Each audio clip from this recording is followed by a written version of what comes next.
We go back to Umari Kirawa, who is among, of course, the entourage of the Nigerian president, Bola Tinubu, who, according to what we know, has visited Borno State to sympathize with families who have lost their loved ones and, of course, victims that have been impacted gravely by the flood crisis in Maiduguri, of course, in the States. Before I talk to Umar Kirawa, of course, we understand that the president is at the Shehu's Palace in Borno State to also talk with him and to further share with him, of course, all these that's happening and the way forward, of course, to mitigate the impact. So let's quickly bring Umar Kirawa on board to talk more or to give us the updates as regards what's happening there right now. Umar, over to you. Yes, the president is just, if you can see, he's landing now. He's just dropped from his car, and he will be heading straight to the palace. Yes, he's already at the palace. He's together with the Senate president, and they are moving together with the governor of Borno State, Professor Babagana Umar Azunu, alongside other members of the National Assembly, and they are entering the Sheh's Palace now. Of course, for the president to sympathize with the people and government of Borno State. So basically, this is what the president will be doing now, to sympathize with the Shehu.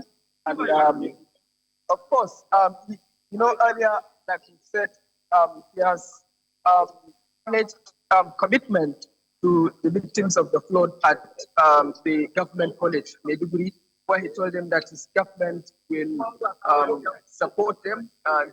He promised to provide all the necessary support for them to pick up the pieces of their lives. And so we wait for the president after his close meeting with Shehu of Borno, alongside the Senate president and other National Assembly members, as well as members of the Borno Emirate Council to discuss certain things. So we patiently wait outside. As you can see, a lot of media men alongside other personalities are outside waiting to hear what the president will give the people of Borno State, so as for them to recover from the edge of the insurgency. And of course, the flood disaster that has destroyed billions of infrastructure, and that has led to numerous deaths in Maiduguri, the Borno State capital. But the good news is that the water is gradually receding. So people are already taking back home. They are going back home. But really, the people of Borno await support from the government.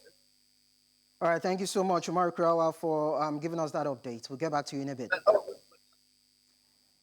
And now I have my colleague in the studios with me, Tolulokba Deleru Balogun, who will also be chronicling this and giving us insightful details as regards, most especially the president's visit to Borno State. Tolulokba, he has visited the IDP camp. Now he's at the Emir's Palace, the Shehu of Borno. And before now, a lot of people have actually thought about if or when the president would pay such a visit, most especially to those who've actually been affected in one way or the other. But then what do you make of this?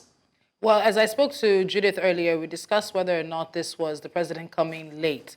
And with this being a week tomorrow, I would agree with many people that this is now a late visit. Yes, it's a visit regardless of that, but given the scale of this disaster, we'd have expected to have seen the president maybe over the weekend, or at least by Thursday or Friday of last week, given that this happened last week, Tuesday. Now the president is in town, he has landed. It seemed that he spent just a very few minutes with the IDPs in the camp and then moved on to the Shehu's palace. But we need to continue to reflect on the human scale of this disaster, which is what I think is one of the most important things that we can do. There are a number of people who are continuing to look for their loved ones, for their husbands, their wives, their children, their family members, even neighbors. And these camps are spread out in different places. It's not just one camp that has now had to take on those displaced by the flood. It's also the numbers we're looking at Authorities are saying it's about 30 people that have died. But in speaking to those who have been displaced by this flood, they believe that the number is higher. The level of displacements we're hearing is around 400,000, while it's about 1 million people in general who have been affected by the floods. Now, of course, according to the National Emergency Management Agency, this is the situation on the ground. About 30 people dead, around 400,000 in IDP camps, around 1 million generally affected.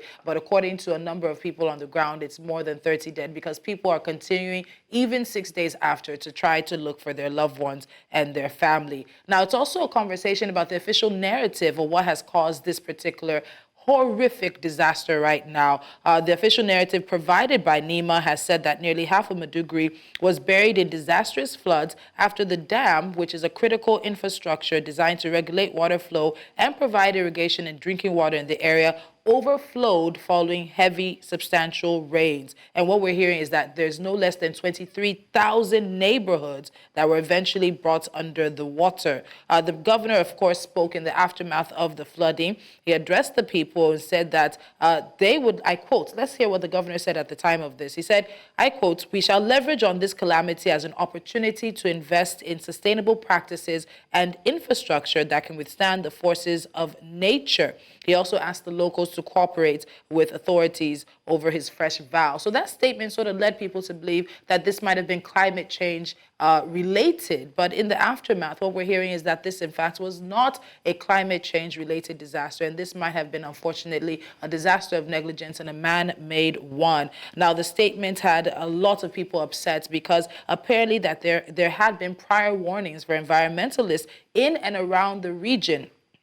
According to the experts, there had been cracks in the dam's walls and erosion had taken over the embankments, which was as a result of years of abandonment that weakened the structure. A few days before the flooding uproar, dozens of residents living near the dam were asked to leave for fear of impending hazards that may result from the overflowing dam. Now, those who were forewarned, again by residents and then concerned people of Borno, the government insisted that the state was not under any threat of flooding, claiming to have done some independent assessment of the dam. But we are where we are now, 6 days later, seeing what we are seeing. As myself and Judith also discussed now, is the potential of this water also flowing from Maiduguri, from Borno State, and flowing southward. And now we're also worried about the potential to see maybe not this level of flooding, but some level of flooding happening in states that are lower down from Borno State. Well, it's quite appalling, Tolu, I must say, because this is not the first time that we'll be having a dam break resulting into consequential flooding, most especially in the northern part of the country. I read a report yesterday about billions of naira being, of course, provided for in order to fix these dams, according to what I read, as of, that is even under ex-President Muhammadu Buhari's tenure. And guess what? It was documented that that particular amount of money was not used to do anything. And when we keep having issues like this crop up every year, that it will only inform us that there is a need for proactive measures to ensure that we monitor these assets, or we monitor these facilities and ensure that they do not break again to cause this catastrophe that has been recorded. And of course, some people actually, give excuse for the president who has been out of the country for a couple of days, or should I say weeks now, talking to investors and visiting other countries in order to strengthen bilateral relations.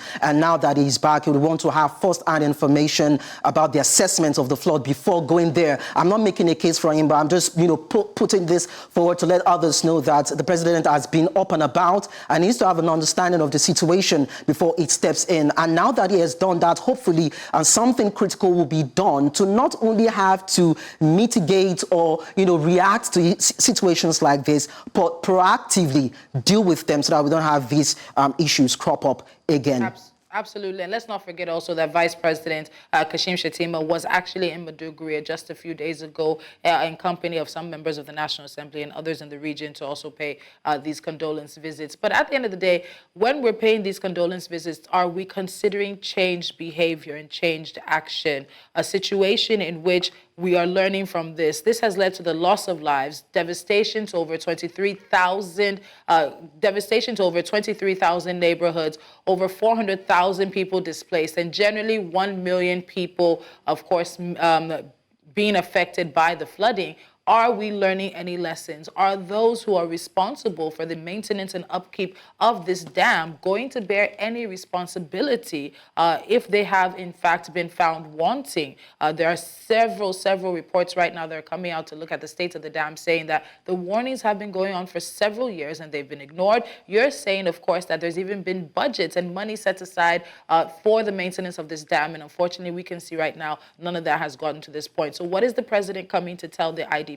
What kind of message of hope can he give them so that they might feel that there's a country that's solidly behind them and a president that's going to do everything that he can to make sure they go back home, they find their loved ones, and if unfortunately they find their loved ones dead, they're able to have closure and bury them? I bet you that that's what people will be hoping to hear from the president right now, and not only to just say those things, but then to put machineries in motion to see that these things are actually done, because it's not enough to just budget for situations like this, unprecedented and terrible situations like this, but to have the handlers use those funds to implement what is necessary to cushion the effect of the plight of these people directly affected. Tolilokpe Adelere Balogun, it was nice talking to you.